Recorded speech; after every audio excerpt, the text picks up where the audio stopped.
हैं. चलिए, so now we will look into the properties of non-metals. अब non-metals obviously they are pure substances. They are elements जो ना तो malleable होते हैं ना ये डक्टाइल होते हैं, मतलब ना हम इनकी पतली पतली शीट्स बना सकते हैं ना हम इनको वायर्स में कन्वर्ट कर सकते हैं. Above all, they are bad conductors of electricity. ये ना तो इलेक्ट्रिसिटी कंडक्ट करते हैं, ना मिलेबल होते हैं, ना डक्टाइल होते हैं.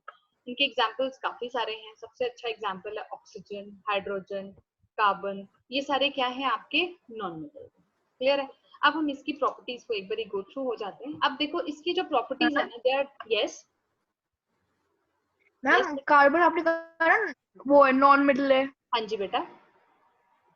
मैम लेकिन हमने सुना कि कार्बन, मैंने सुना कि कार्बन वायर्स भी बनती है कार्बन की.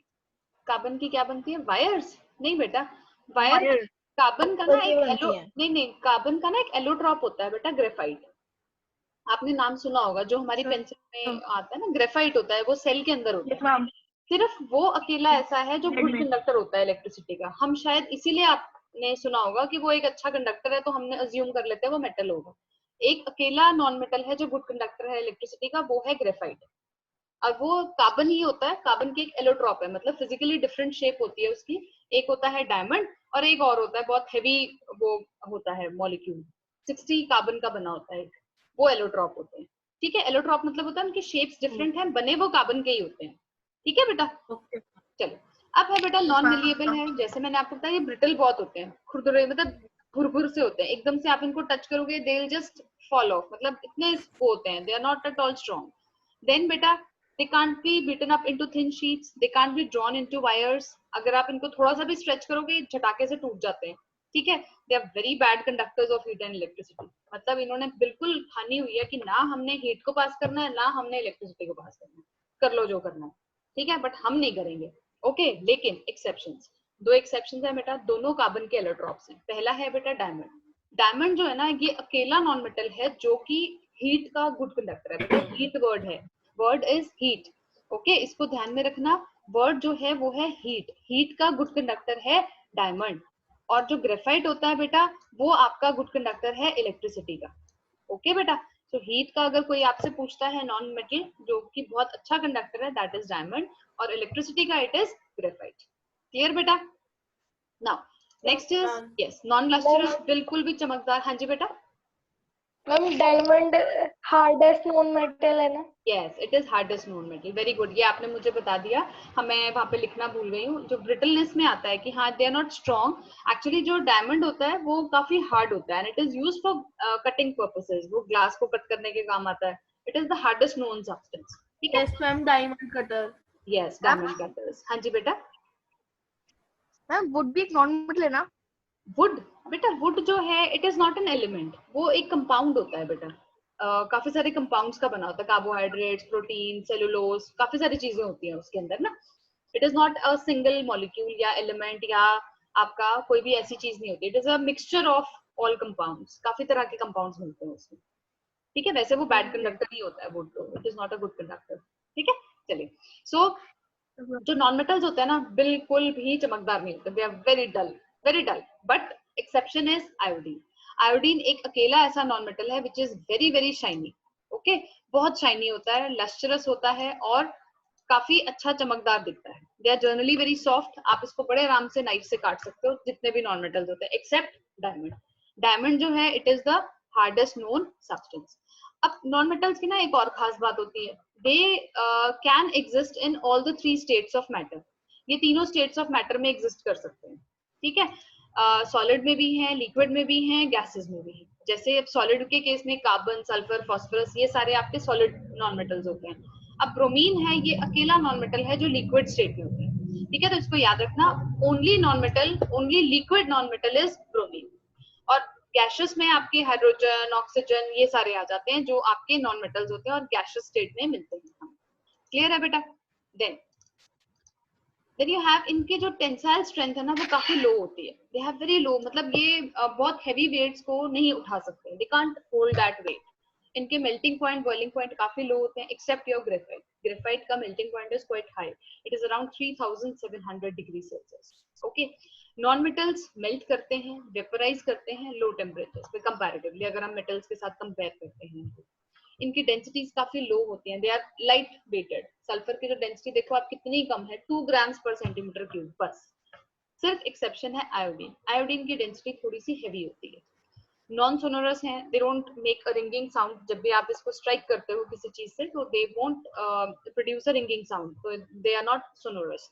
दे हैव डिफरेंट कलर्स। हमने मेटल्स के बारे में बात की थी कि वो यूजुअली सिल्वर ग्रेइश शेड में होते हैं, सिर्फ कॉपर और अगर हम गोल्ड को छोड़ दें तो बाकी सबका कलर एक जैसा सा होता है, राइट। लेकिन इसके केस में ऐसा नहीं होता, इसमें अलग अलग कलर शो होते हैं। जैसे सल्फर जो है वो येलो कलर में है, ठीक है, सल्फर जो है आपका येलो कलर में मिलता है, ओके।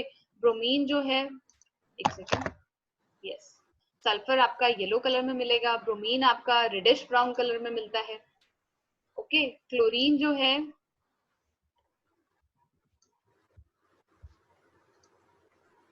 क्लोरीन आपका येलोइश ग्रीन शेड में मिलता है, ओके। और जो ग्रेफाइट है वो आपका ब्लैक शेड में मिलता है, it's found in black shade. तो मतलब इसके कलर्स काफी अलग अलग होते हैं, they show variety of colours, ठीक है बेटा। अब ये हमने किया मेटल्स, हमने लास्ट क्लास में किया था, और आज हमने अभी नॉन मेटल्स के बारे में पढ़ लिया, उसकी प्रॉपर्टीज पढ़ ली। अब मैंने एक छोटी सी क्लिप तैयार की आप लोगों के लिए एनिमेटेड, और आप उसमें differences between metals and non metals एक बार देखो, so that you are able to clear the things. So now we will peep into the differences between metals and non-metals. Okay. So number 1 point, जैसे वैसे हम सारी properties कर चुके हैं, बट इससे क्या होता है आपके माइंड में जो है पिक्चर छप जाती है। जैसे metals, they are lustrous, metals हमेशा उनकी जो सरफेस है काफी चमकदार होती है, दे आर क्वाइट चमकदार, काफी लस्ट्रस होते हैं। जैसे आप कोई भी चीजें देख सकते हो, आप एल्यूमिनियम फॉइल ही देख लो, एल्यूमिनियम फॉइल कैसी होती है, इट इज क्वाइट, आप कह सकते हो कि चमकदार होती है वो, है ना, आप उससे क्या करते हो। जबकि नॉन मेटल्स हैं वो क्या होते हैं, दे आर नॉट लस्ट्रस। अब आप इस केस में देख रहे हो, ये सल्फर है, जैसे हमने बताया ना येलो कलर का होता है, अब ये इसमें कोई चमक नहीं है। कार्बन देखो कैसा है, ग्रेफाइट ऐसा होता है, ब्राउन से कलर का होता है, सो वो बिल्कुल भी चमकदार नहीं होता, क्लियर है। सो दे आर नॉन लस्ट्रस, जबकि मेटल्स जो होते हैं दे आर लस्ट्रस, ओके। अब एक्सेप्शन क्या आती है नॉन मेटल के केस में, आयोडीन। आयोडीन जैसे मैंने आपको बताया एक अकेला नॉन मेटल है जो कि एक लस्ट्रस प्रॉपर्टी को सपोर्ट करता है, it is quite lustrous in nature. Next point आपका आता है, जो मेटल्स होते हैं ना बेटा, they are malleable as well as ductile। and अब इस टाइम पे you are quite aware of कि what is malleability and what is ductility। Silver foil, aluminium foil, जैसे हमने बात की थी कि जब स्वीट्स होती हैं उसके ऊपर जो एक लेयर लगाई जाती है, ठीक है, मिठाई की पतली सी चांदी वर्क लगाया जाता है, that is because of the property of malleability। हम मेटल्स को बीट करके हैमर के साथ बहुत पतली पतली शीट्स में उसको कन्वर्ट कर लेते हैं, और डक्टाइल मतलब हम उसकी वायर्स बना लेते हैं। सो वायर्स बनाने से क्या होता है, जैसे अब आप सबके घरों में जो वायरिंग है वो कॉपर वायरिंग होती है, you have must have seen this kind of wire. So ये कॉपर वायर जो है ये क्यों है, because of the ductility, right. ये जो डक्टिलिटी की प्रॉपर्टी है उसकी वजह से है। इसी तरह से एल्यूमिनियम वायर्स हैं, आप उसको भी कन्वर्ट कर सकते हो। लेकिन आपके जो नॉन मेटल्स हैं वो ये प्रॉपर्टी बिल्कुल सपोर्ट नहीं करते, ठीक है, they are neither malleable nor ductile. वो ना तो malleability, ना आप उसको जितना मर्जी बीट करने की कोशिश करोगे वो टूट ही जाएंगे, वो स्नैप कर जाएंगे, ठीक है। अगर आप उसको वायर की फॉर्म में कन्वर्ट करना चाहते हो तो वो नहीं सपोर्ट होते, ठीक है, वो नहीं अपने आप को ये प्रॉपर्टीज को शो कर पाते, क्लियर है बेटा। सो आपके मेटल्स जो हैं they are best known for their malleability and ductility. Next important feature of metals is good conductors of heat and electricity. ये बहुत अच्छे कंडक्टर्स होते हैं हीट और इलेक्ट्रिसिटी के। आप देखिए जितने भी आपके किचन में पैन्स होंगे, कुकर्स होंगे, कुछ भी चीज है, वो सब किसके बने होते हैं, कंडक्टिविटी, है ना। अब जैसे कॉपर वायर है, अब हमें इलेक्ट्रिसिटी कंडक्ट करानी है, अगर हम इसको नॉन मेटल की बना देंगे तो क्या फायदा, वो तो कंडक्ट ही नहीं करेगा। जबकि नॉन मेटल्स क्योंकि वो बैड कंडक्टर होते हैं। अब मैंने आपको एक्सेप्शंस बता दिए, कॉपर वायर बहुत अच्छा कंडक्टर है इलेक्ट्रिसिटी का, लेकिन नॉन मेटल के केस में सिर्फ ग्रेफाइट ऐसा है जो इलेक्ट्रिसिटी को कंडक्ट करता है। डायमंड जो है वो गुड कंडक्टर है हीट का, ठीक है, लेकिन बाकी कोई नहीं करता। हाँ जी मैम डायमंड को मेल्ट कर सकते हैं, कंडक्ट नहीं करता। हाँ जी हाँ जी। अब जैसे ग्रेफाइट है बेटा, अब वो गुड कंडक्टर है, अब हम इसको यूज करते हैं इन ड्राई सेल्स, ये एज इलेक्ट्रोड यूज होता है। जैसे जैसे आप नेक्स्ट क्लासेस में जाओगे यू विल स्टडी अबाउट कि हम कैसे इलेक्ट्रिसिटी को यूज करके कंपाउंड्स को तोड़ते हैं, उस केस में ग्रेफाइट यूज होता है। अब हमने बात की थी metals are sonorous, yes that means they produce a ringing sound. जब भी हम उसकी सरफेस को स्ट्राइक करते हैं आवाज आती है, बट नॉन मेटल्स जो हैं उनकी आवाज नहीं आती, क्लियर है बेटा, उनकी आवाज बिल्कुल भी नहीं आएगी। क्लियर बेटा। नेक्स्ट पॉइंट आपका आता है, मैम डायमंड मेल्ट हो जाता है? डायमंड मेल्ट नहीं होता क्योंकि उसका मेल्टिंग पॉइंट काफी हाई होता है। अब जैसे जो डायमंड होता है ना बेटा, वो एक्चुअली आपका उसके अंदर जो स्ट्रक्चर होता है ना वो इतना रिजिड होता है ना, क्रिस्टल शेप स्ट्रक्चर होता है उसका, तो उसके बीच में जो कार्बन कार्बन के बीच में बॉन्ड बनता है ना वो काफी स्ट्रॉन्ग बनता है, तो उसको तोड़ने के लिए बहुत ज्यादा एनर्जी चाहिए, बहुत ज्यादा एनर्जी। अब जब वो बनता है तब भी हाई टेम्परेचर और हाई प्रेशर चाहिए होता है बेटा, नेचुरली जब डायमंड्स बनते हैं ना, तो ये जो कंडीशन रिक्वायर्ड होती है। तो ये क्योंकि ये ना एक्चुअली अभी जब आप थोड़ी सी और नेक्स्ट क्लास जैसे 11th क्लास में जाएंगे तब you will peep into the structure. आप ये जितने भी हम कंपाउंड्स पढ़ रहे हैं ना, नाम पढ़ते हैं, जैसे हमारे किचन में ही है, वी हैव सॉल्ट NaCl, हम उसका स्ट्रक्चर पढ़ेंगे, how does it look from inside, वो अंदर से कैसा दिखता है। अभी तक तो हम सिर्फ ऑर्गेनिजम्स के बारे में सुन रहे थे, है ना, प्लांट्स के बारे में सुन रहे थे, हमने सेल पढ़ लिया, अंदर से कैसा दिखता है। इसी तरह से ये जो केमिकल कंपाउंड्स होते हैं ना, इनकी भी शेप होती है। यस बेटा पार्थ। मैम सोल्ट का कलर भी एकदम क्रिस्टल जैसा होता है। यस वो अंदर से उनका स्ट्रक्चर अलग होता है बेटा। आप ये चीज देखो कितना नेचर ने कितना ब्यूटीफुल काम किया है। सोडियम क्लोराइड का स्ट्रक्चर अलग होगा, डायमंड का स्ट्रक्चर अलग है। आप ये देखो डायमंड और ग्रेफाइट दोनों एक ही चीज के बने हैं, दोनों कार्बन के बने हैं, लेकिन दोनों का स्ट्रक्चर डिफरेंट है। डायमंड हार्डेस्ट नोन सब्सटेंस है, ग्रेफाइट बिल्कुल सॉफ्ट होता है, स्लिपरी टू टच होता है, इतना सॉफ्ट होता है कि हम इसको फ्रिक्शन को रिड्यूस करने के लिए यूज कर लेते हैं। मतलब इतना फर्क होता है स्ट्रक्चर के ऊपर। जो ये इनऑर्गेनिक वर्ल्ड है ना, जो हमारा इनऑर्गेनिक मतलब जो ये केमिकल वर्ल्ड है, ये स्ट्रक्चर के ऊपर बहुत बेस्ड है। पेंसिल। यस बेटा। हाँ पेंसिल, जैसे लेड मैम पेंसिल पेंसिल। होती है, यस वो भी ग्रेफाइट ही होता है, वो कार्बन ही होता है आपका जो लिख रहे हो, दैट इज क्वाइट सॉफ्ट, वो सॉफ्ट होता है ना। तो चले आगे बेटा, मूव करें। यस चलिए। सो नाउ एक second, I will admit Anshu. और यही अब metals they are solid at room temperature, हमने ये बात की थी कि जो रूम टेम्परेचर होता है उस पे आपके जो मेटल्स हैं दे आर सॉलिड, मतलब वो सॉलिड रहते हैं। एक अकेला कौन सा मेटल था जो लिक्विड रहता है? Yes mercury. Mercury, yes very good. So mercury है, मर्करी। यस मरकरी है, अकेला ऐसा मेटल है जो कि एक लिक्विड है। अब उसमें एक प्रॉपर्टी है, it's a good conductor of heat, है ना। तो हम क्या करते हैं, उसको थर्मोमीटर्स में यूज करते हैं। अब नॉन मेटल सिर्फ सॉलिड नहीं होते, मैंने आपको अभी बताया कि वो लिक्विड भी हो सकते हैं और गैसियस स्टेट में भी हो सकते हैं। ठीक है, ओके। तो वो क्या है, नॉन मेटल्स जो है वो लिक्विड भी है, गैसेस भी हैं, सॉलिड्स भी हैं, जबकि मेटल सिर्फ सॉलिड है। एक एक्सेप्शन है लिक्विड का, गैसेस फॉर्म में कोई मेटल नहीं मिलता। Okay, metals they have silvery grey और गोल्डन कलर, मैंने आपको ये बताया था। रेडिश ब्राउन सिर्फ कॉपर के केस में होगा। ओके, गोल्डन येलो भी सिर्फ वैसे गोल्ड के केस में होता है, बस बाकी सबका it's almost silvery grey colour सा ही होता है, एक जैसा। ठीक है, लेकिन जो हमारे नॉन मेटल्स हैं वो थोड़े चूजी हैं बेटा, उनको बड़े पसंद है कलर्स। वो कहते हैं हम कलरफुल रहेंगे, आई वी लव कलर्स, राइट। उनको डिफरेंट कलर्स अच्छे लगते हैं। जैसे अभी हमने बात की थी, सल्फर येलो कलर का था, graphite was around greyish black colour में था। तो इनके अलग अलग कलर्स होते हैं, दे हैव डिफरेंट कलर्स। सो इस तरह से जो मेटल्स और नॉन मेटल्स के बीच में जो डिफरेंस है, ये नेचर ने क्रिएट किया हुआ है, एंड इसी चीजों के ऊपर हम उन्हें डिफ्रेंशिएट कर लेते हैं। अब 7 देखो आप क्या है कि दे आर जनरली हार्ड, हमें पता है हार्ड होते हैं, है ना। हार्ड कैसे होते हैं, क्योंकि उनकी डेंसिटी काफी हाई होती है, प्लस उनकी टेंसाइल स्ट्रेंथ काफी हाई है। जबकि नॉन मेटल्स कैसे हैं, ब्रिटल होते हैं, है ना। अब इसमें एक्सेप्शन आती है सोडियम और पोटेशियम, ये इतने सॉफ्ट होते हैं ना बेटा कि आप इसको सिंपली नाइफ के साथ कट कर सकते हो, सिंपली नाइफ के साथ। अब ये जो सोडियम और पोटेशियम है ना, ये रिएक्टिव भी बहुत होते हैं। आप मानोगे हम इसको पानी में भी स्टोर नहीं कर सकते, हमें इसके लिए स्पेशल इसको केरोसिन ऑयल में रखते हैं। यस पार्थ, वेरी गुड, आपको याद है। मैम एयर के साथ टच होते ही मैम रिएक्ट करने शुरू हो जाते हैं। Yes yes very good. ठीक है, सो नॉन मेटल्स आपके सॉफ्ट आ गए एक्सेप्ट योर डायमंड। तो डायमंड जो है वो काफी हार्ड होता है। तो सोडियम पोटेशियम को ना हम केरोसिन ऑयल के अंदर, यस सोडियम पोटेशियम को किसके अंदर स्टोर किया जाता है, केरोसिन ऑयल के अंदर। ओके, पानी में नहीं स्टोर करते उसको, ये बात याद रखना। तो वी हैव मेटल्स जो होते हैं, they have got high melting and boiling points. Non metals के कैसे हैं, लो होते हैं मेल्टिंग और बॉइलिंग पॉइंट्स। लेकिन इसमें एक आपका ऐसा था जो हाथ में ही पिघल रहा था, कौन सा मेटल था वो, अभी हमने बात की थी। which was the metal when you keep it in your gallium. yes gallium, very very good, gallium. yes everyone good.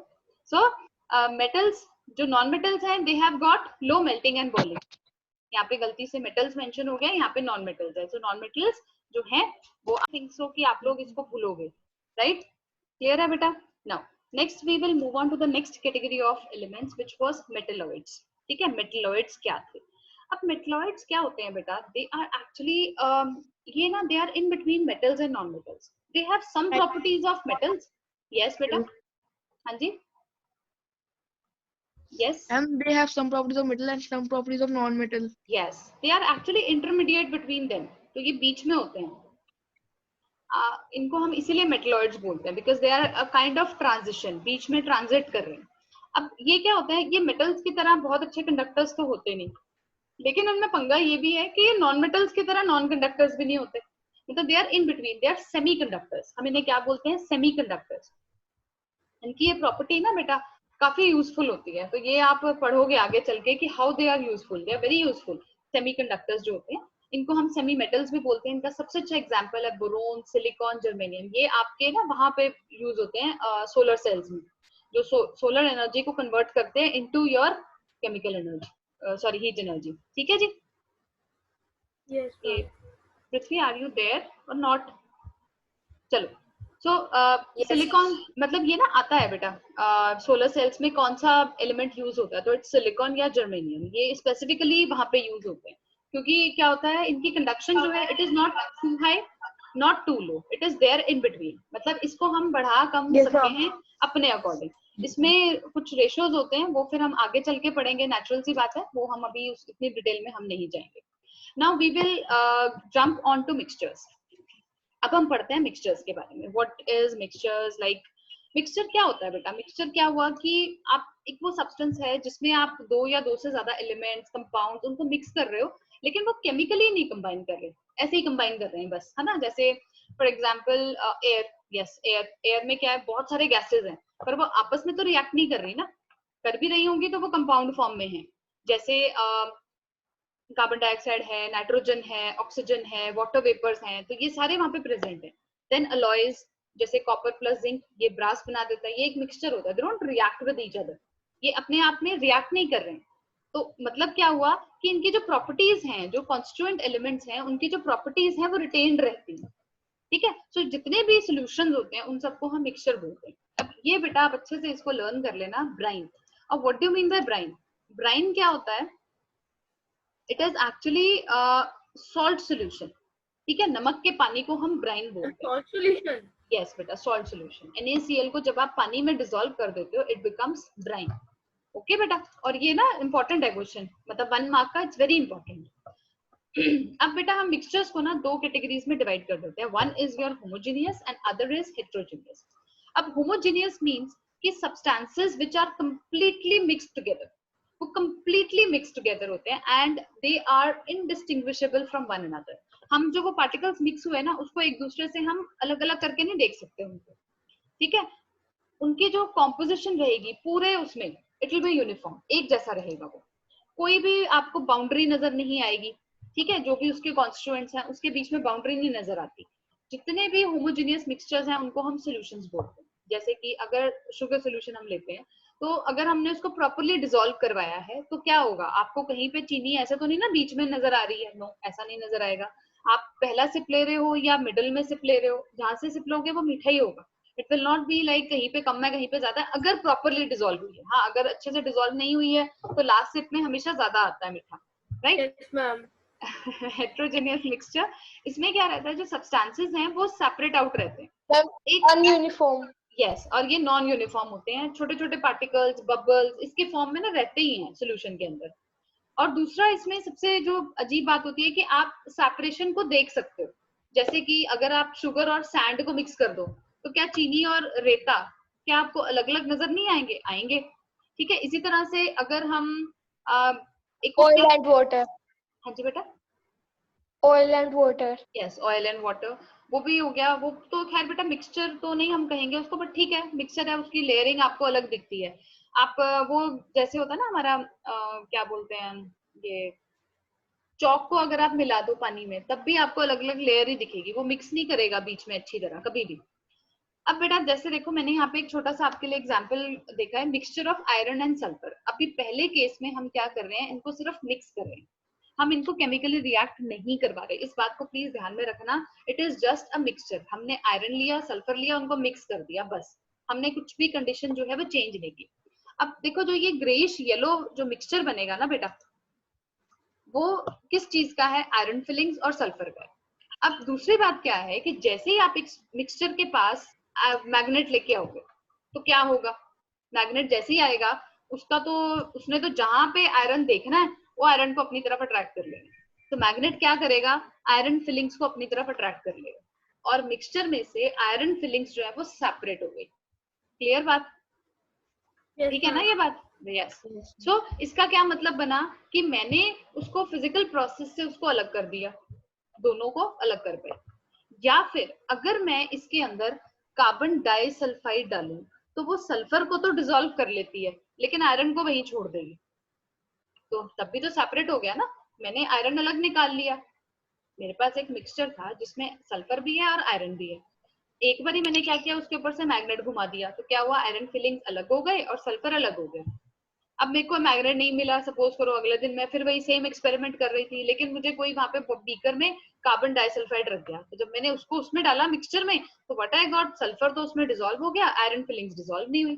तो उससे क्या फायदा हुआ कि मेरे वो जो कॉन्स्टिट्यूएंट्स थे वो अलग अलग हो गए, सेपरेट आउट हो गए। ठीक है, तो इसका क्या मतलब बना है? जो मिक्सचर था मैं इसकी जो भी प्रॉपर्टीज थी इन्होंने शो की। मैग्नेट जब आया तो आयरन ने अपनी प्रॉपर्टी शो की, जब कार्बन डाइसल्फाइड आया तो सल्फर ने अपनी प्रॉपर्टी यूज की, शो करी। ऐसा तो नहीं था ना कि आयरन फिलिंग जो थी, जो मैग्नेट जब आया तो सल्फर ने भी उसकी तरफ अट्रैक्ट होना शुरू कर दिया। क्या ऐसा हुआ? नहीं। दूसरा ऐसा भी नहीं हुआ कि जब मैग्नेट आया तो आयरन ने अपनी प्रॉपर्टी भूल गई कि भाई मैंने अट्रैक्ट होना है मैग्नेट की तरफ, वो भी होता रहा।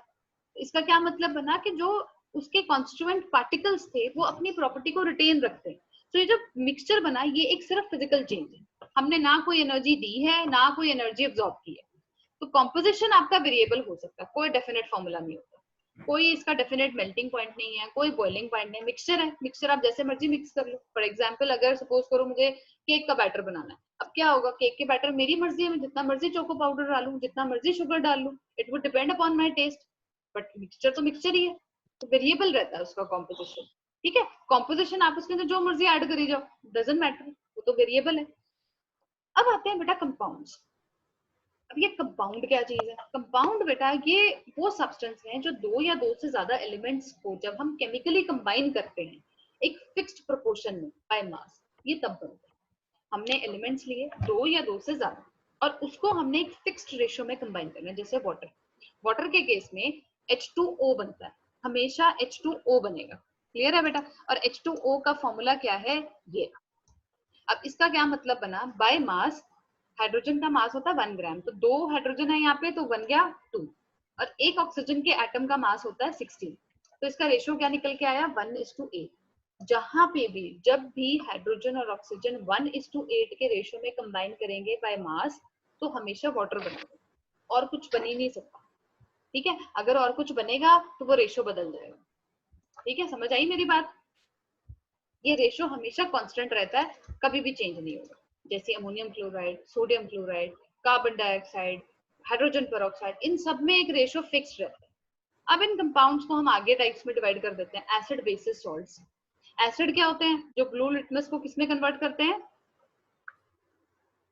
यस, ब्लू लिटमस को किसमें कन्वर्ट करते हैं? Red. Red. Red. Red, very good. जैसे for example, any example of acid? Red.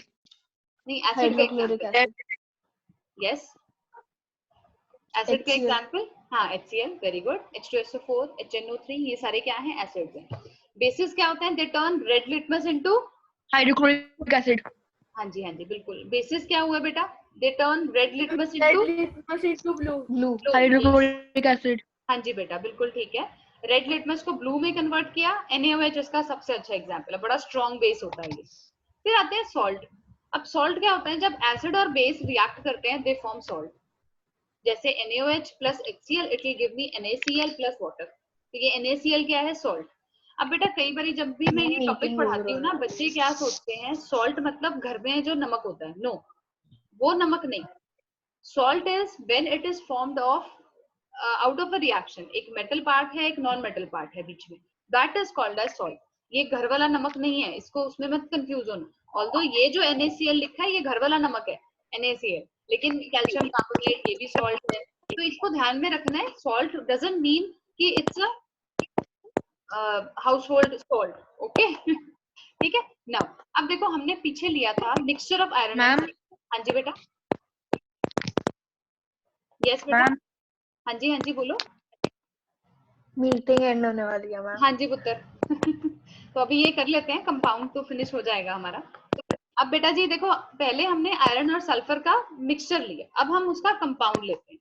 अब कंपाउंड लेने के लिए हमें क्या करना पड़ेगा, what we have to do, we will do, हम उसको जो हमने मिक्सचर लिया था उसको हीट करना शुरू कर देंगे। जब आप आयरन फिलिंग और सल्फर को हीट करते हो तो what you get a compound which is called iron sulphide, और ये ना ब्लैक कलर का होता है, आयरन सल्फाइड, ओके। ये ब्लैक कलर का होगा, क्लियर है बेटा जी? यस। अब इस आयरन सल्फाइड को ना हमने क्या किया, मैग्नेट लेके आए, okay. We brought a magnet और आयरन सल्फाइड के ऊपर हमने उसको घुमाना शुरू किया, बट अब जो उसके अंदर आयरन था वो मैग्नेट की तरफ अट्रैक्ट बिल्कुल भी नहीं हुआ, इट डिडंट अट्रैक्टेड। हाँ जी बेटा, क्यों? क्योंकि वो अब किसके साथ फॉर्म में है, it is there in the bond formation, वो सल्फर के साथ बॉन्ड बना रहा है, it is not lying free. यही हम शो कर रहे हैं व्हाट इज हैपनिंग, कि जब आयरन सल्फाइड था, चलो बेटा, so what is happening when iron sulfide एक कंपाउंड फॉर्म में था, तो iron it lost its property of attraction towards magnet, अब वो मैग्नेट की तरफ अट्रैक्ट नहीं हो रहा था, ठीक है। तो इसका क्या मतलब बना, कंपाउंड था, हम उसे फिजिकल मेथड से अलग अलग नहीं कर पाए इनटू इट्स कंपोनेंट्स, और जो कंपाउंड की प्रॉपर्टीज थी they were entirely different from that of its constituent, जो भी पार्टिकल्स थे, क्लियर है बेटा? तो कंपाउंड क्या हुआ, ये कब बनेगा, it will always be formed when there is a chemical change, हमेशा जब केमिकल चेंज होगा, जब एनर्जी इन्वॉल्वमेंट होगी, ये तभी होगा। जैसे अब हमने इसको हीट किया था, ऑल्दो जब हमने आयरन फिलिंग्स और सल्फर को लिया था और हमने इसको एज इट इज रखे रखा, तब कोई फर्क नहीं पड़ा, है ना, तब there was no effect at all. लेकिन जब हमने इसको हीट करना शुरू किया, मतलब हमने एनर्जी प्रोवाइड की, तब क्या हुआ, केमिकल चेंज हो गया। इनके हमेशा फिक्स्ड मेल्टिंग और बॉइलिंग पॉइंट्स रहते हैं, होमोजीनियस कंपाउंड होता है, हर तरफ से एक जैसा नजर आएगा ये। अब आता है बेटा सॉल्यूशंस। अब सॉल्यूशन बेटा देखो क्या है, होमोजीनियस सब्सटेंस है और इसको हम एज मिक्सचर कंसीडर करते हैं। इसमें या जब भी ये बनता है, या तो हीट इवॉल्व होगी या हीट अब्सॉर्ब होती है, क्लियर। आप इसको सेपरेट आउट कर सकते हो इन बाय फिजिकल मेथड्स, ठीक है। और ये जो है हमेशा अपने कॉन्स्टिट्यूएंट की प्रॉपर्टीज शो करता है, इसके अंदर वेरिएबल कॉम्पोजिशन है, कोई फिक्स्ड बॉइलिंग पॉइंट नहीं है इसका। अब आता है बेटा ये क्वेश्चन है बहुत इंपॉर्टेंट, कि एक ना अलॉय है, अलॉयज होते हैं, आपको पता है क्या होते हैं, होमोजेनियस मिक्सचर होते हैं मेटल्स के, आप इसको सेपरेट आउट नहीं कर सकते बाय फिजिकल मेथड्स, आप इसके जो भी कॉन्स्टिट्यूएंट होते हैं ना उसमें आप इसको सेपरेट आउट नहीं कर सकते, लेकिन फिर भी हम इसको ये बोलते हैं कि ये मिक्सचर है। ऐसा क्यों? क्योंकि ये क्या करता है, ये अपने जो भी इसके कॉन्स्टिट्यूएंट्स होते हैं ना उनकी प्रॉपर्टीज को शो करता है, इसकी कॉम्पोजिशन वेरिएबल है। जैसे अब मुझे ब्रास या ब्रॉन्ज बनाना है या स्टेनलेस स्टील बनाना है, इन सब में क्या होता है, कॉम्पोजिशन वेरी करती रहती है। तो कॉम्पोजिशन जब वेरी करती है तो इसका क्या मतलब हुआ, it is a mixture. Properties दिखा रहा है सारे कॉन्स्टिट्यूएंट्स की, तो इसका मतलब क्या है, इट इज अ मिक्सचर। जबकि मैं इसको सेपरेट नहीं कर पा रही हूँ, कंपाउंड में भी ऐसे ही था, कंपाउंड में भी ऐसे ही था कि आप कॉन्स्टिट्यूएंट पार्टिकल्स के अंदर आप उसको सेपरेट आउट नहीं कर सकते बाय फिजिकल मेथड्स। अलॉयज में भी ऐसे ही होता है, लेकिन फिर भी हम इसको क्या बोलते हैं, it is a mixture because of two factors. वो क्या रीजन है, पहला कि इसकी कॉम्पोजिशन वेरी करती है, नंबर टू ये अपने सारे कॉन्स्टिट्यूएंट्स की प्रॉपर्टीज को शो करता है, क्लियर है? इसी तरह से अच्छा जी, फिर आता है बेटा yes, now what we have solutions। अब हम solutions को डिटेल में पढ़ते हैं। solution जैसे मैंने आपको बताया, दो या दो से ज्यादा सब्सटेंसेस का ना होमोजेनियस मिक्सचर है। अब solution किस चीज का बना होता है, एक्चुअली इसमें दो कंपोनेंट होते हैं। दो कंपोनेंट में क्या क्या आता है, पहला है solution क्या बनेगा, then solute, yes, solute plus solvent। अब व्हाट इज सोल्यूट, सोल्यूट क्या है, ये वो सब्सटेंस है जो कि हम एक लिक्विड में डिसॉल्व कर रहे हैं, ठीक है, उसको हम क्या बोलते हैं, डिस्पर्स्ड पार्टिकल। क्या बोलते हैं बेटा, dispersed particles, dispersed particles. Yes. Solvent क्या हुआ, जिसके अंदर आप सोल्यूट को मिक्स कर रहे हो, the liquid in which you are actually dissolving the solute, okay और मैम यस बेटा मैम सोल्यूट शुगर और सॉल्वेंट होता है तो सोल्यूशन शुगर सोल्यूशन बनेगा ना? बिल्कुल बिल्कुल बिल्कुल। जैसे अभी पार्थ ने हमें एग्जांपल दिया शुगर सोल्यूशन, तो इसमें सोल्यूट क्या हो गया? शुगर। हम इसको किसमें मिक्स कर रहे हैं? वाटर में, तो वाटर क्या हुआ? सॉल्वेंट। तो हम सोल्यूट को क्या बोलते हैं? डिस्पर्स्ड पार्टिकल्स, और सॉल्वेंट को क्या बोलते हैं? Dispersion medium. Is that clear बेटा?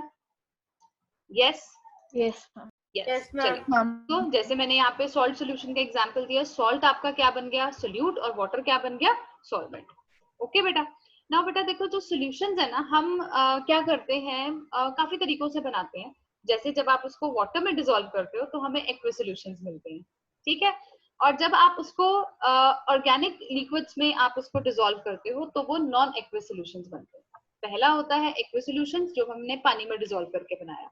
फिर आता है नॉन एक्वस सॉल्यूशंस, मतलब जब आप ऑर्गेनिक लिक्विड्स में, नॉन वाटर, जो पानी नहीं होता, दूसरे किसी लिक्विड्स में जब आप करते हो।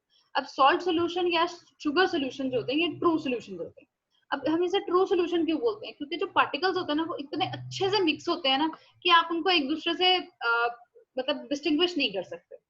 साइज जो है डिसॉल्व पार्टिकल का और उस मॉलिक्यूल का सेम होता है, इसीलिए हमें पता नहीं लगता। अब शुगर सोल्यूशन है बेटा, अगर मुझे इसके केस में कुछ ऑब्जर्वेशन देखनी है, तो सबसे पहले तो क्या होगा, जैसे ही आप शुगर को डिसॉल्व करवाते हो तो कैसा लगता है कि चीनी एकदम से गायब हो गई वाटर के अंदर, है ना, it has gone disappear, magic हो गया। देन आपको जो शुगर सोल्यूशन मिलता है काइंड ऑफ ट्रांसपेरेंट मिलता है, आप उसके आर पार देख सकते हो, है ना। बीच में कुछ आपको लगेगा थोड़ा सा डर्टी डर्टी सा, बट स्टिल आप उसके आर पार देख सकते हो। शुगर पार्टिकल्स जो हैं, अगर आप माइक्रोस्कोप भी लगा लोगे ना, आप तब भी नहीं देख सकते जो उसके अंदर डिसॉल्व हो चुके हैं। क्लियर है? जब आप उसको छानोगे, कोई शुगर जो है वो आपके एज रेजिड्यू नहीं बचेगी, वो सबके सब गो थ्रू हो जाएंगे, पास हो जाएंगे, एक होमोजेनियस मिक्सचर मिलेगा। सेकंड सबसे इंपॉर्टेंट चीज है कि ये जो एक बीम ऑफ लाइट जा रही है ना, उसको स्कैटर नहीं करते, और हमें उसका रास्ता बिल्कुल भी नजर नहीं आता कि हाँ कैसे वो लाइट उनके अंदर से, उस सोल्यूशन के अंदर से जा रही है। ओके बेटा। अब इसकी प्रॉपर्टीज सेम वही हैं जो हमने अभी डिस्कस की, जैसे होमोजेनियस मिक्सचर है, साइज जो है सोल्यूट पार्टिकल का काफी छोटा होता है, it is less than 10 to the power -9 metre. Ma'am आपकी आवाज नहीं आ रही। मेरी आवाज नहीं आ रही? किसी और को भी ऐसी कोई दिक्कत आ रही है? मैम आ रही है आवाज, सही आ रही है, चलो साफ आवाज आ रही है। चलो लेट्स सी, है ना पृथ्वी।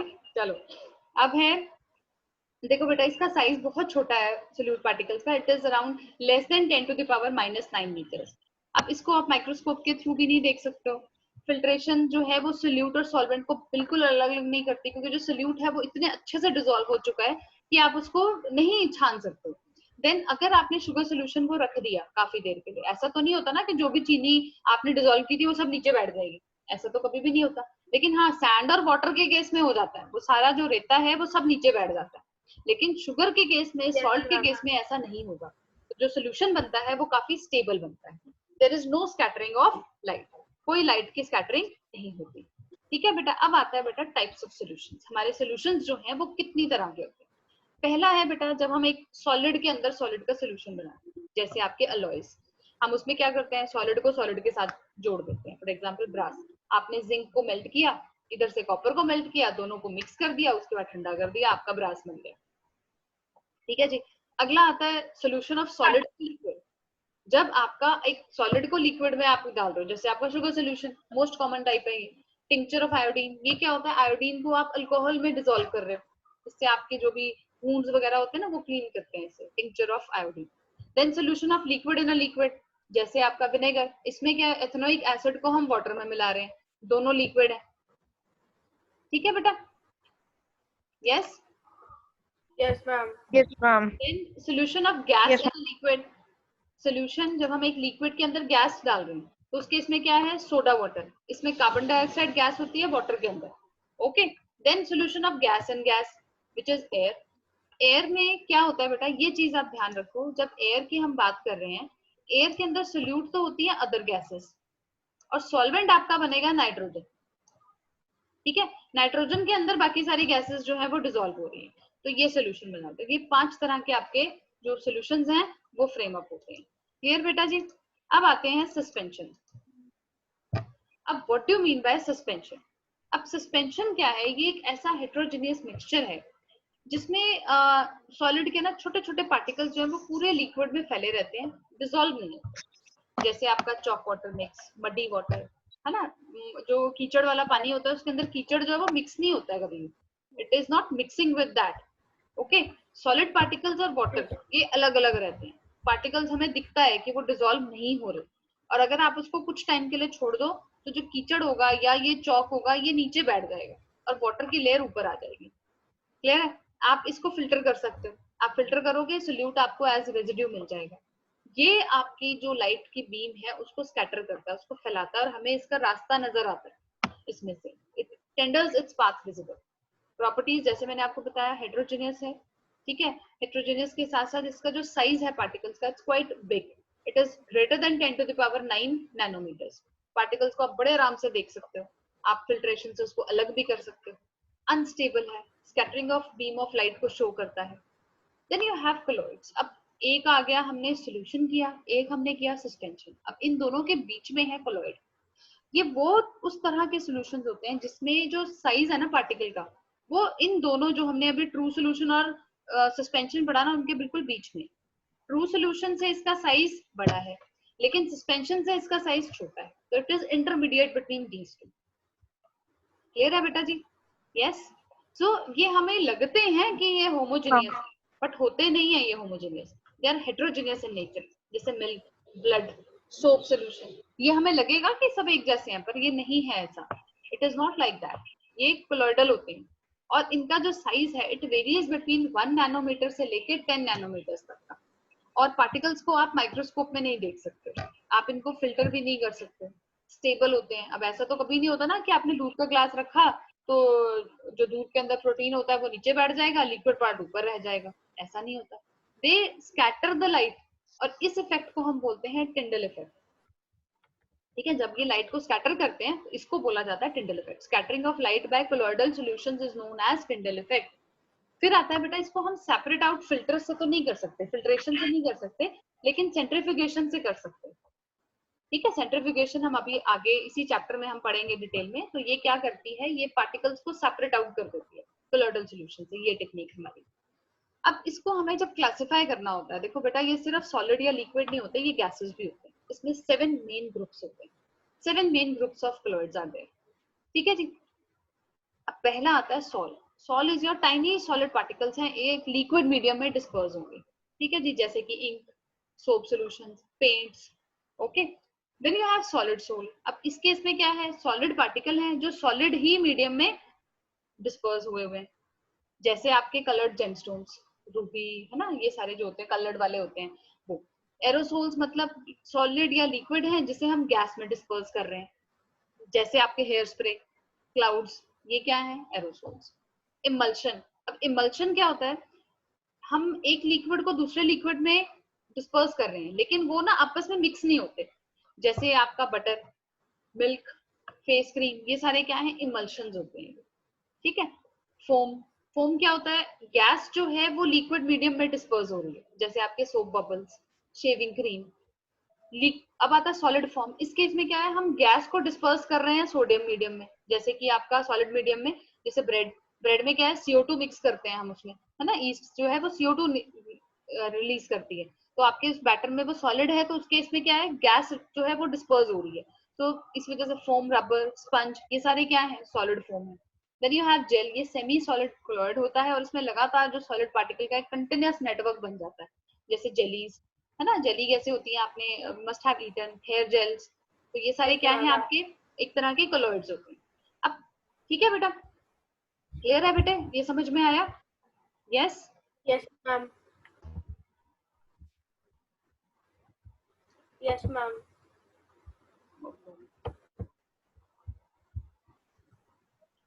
So now this is a kind of classification which I want to make you guys see. Solution has been divided into depending on the size of particles. ठीक है, तो देखिए हमारा true solution, colloids and suspension.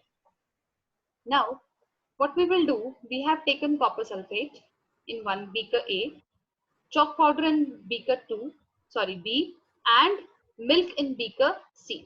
ठीक है, अब हमने तीनों में we have to add water. ठीक है, फर्स्ट में क्या था कॉपर सल्फेट, अगले में क्या था चॉक, लास्ट में क्या है milk. Okay, so now we will stir them up. ठीक है, so when you will stir them up obviously we are dissolving them, हम उनको डिसॉल्व कर रहे हैं।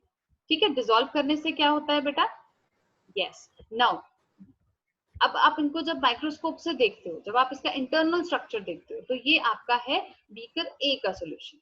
व्हाट इज देयर, पार्टिकल्स जो है वो बिल्कुल डिसॉल्व हो चुके हैं, they have dissolved within the solvent. ये आपका ट्रू सोल्यूशन है, इट्स ट्रू सोल्यूशन।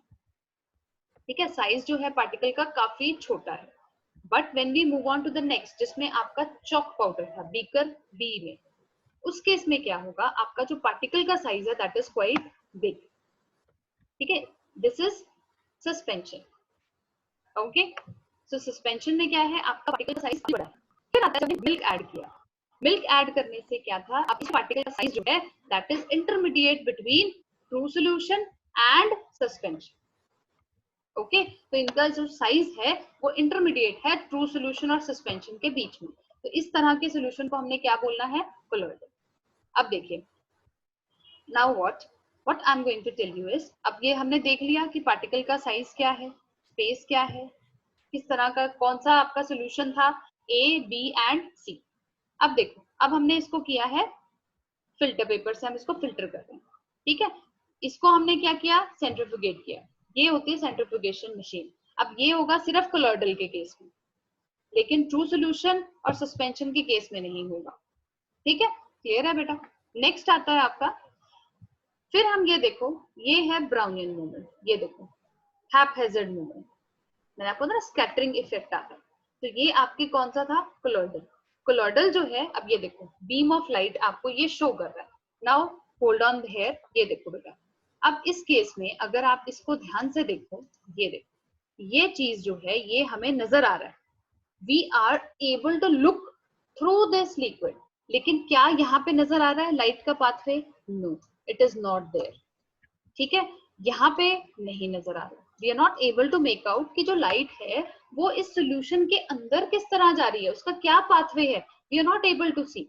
हमें सिर्फ कहाँ पे विजिबल है, ये सिर्फ कोलॉइडल केस में, कोलॉइड का जो सोल्यूशन था उसी केस में ये विजिबल है, बाकी किसी केस में ये विजिबल नहीं है।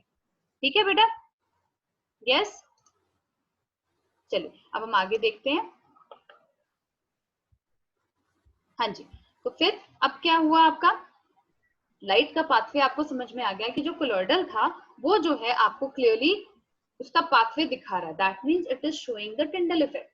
ये टिंडल इफेक्ट होता है, this is the Tyndall effect, that is क्या होता है, ये it is the scattering of the light beam by the colloidal. ठीक है, कोलॉइड से आपका जो सोल्यूशन आ रहा है वो जो दिखाता